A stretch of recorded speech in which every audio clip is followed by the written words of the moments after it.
The stocks that are making headlines this Thursday morning, and Navni joins in to tell us once again why you should be actually tracking them quite closely.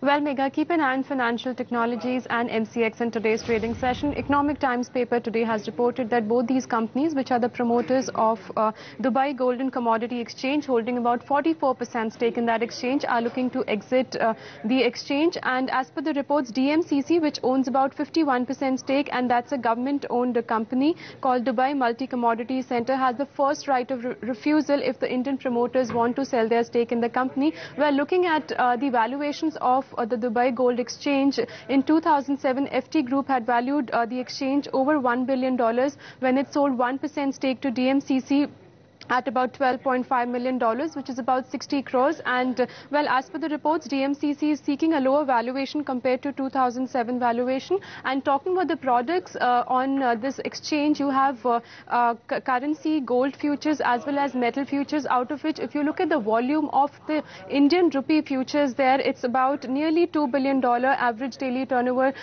what it contributes to that. So keep an eye on both these stocks. They could react to this news. And moving on to Aptic, which will be in focus. Yesterday, the company informed the stock exchanges that the board will be meeting on May 13th in order to review the financial results, as well as they will be considering buyback of shares. So keep an eye on that counter. A couple of earnings which came post-market as that would be reacting to their numbers today. One of them is ABB. Not good set of numbers again by ABB, because if you look at the bottom line, that was down by about close to 11%. The profits this time around came in 42.5 crores, whereas if you look at the top line, that was at around it was up by about 10%. And we're looking at the margins. There was no margin improvement seen in this particular quarter again, because the margins this time around came in at about 5.43%, which are the same in the corresponding year as well. And the management has indicated that the results have been hit by because of low price realizations and tight market conditions. So keep an eye on ABB. Besides that, some good earnings were reported. One of them was SK Microfinance. If you look at the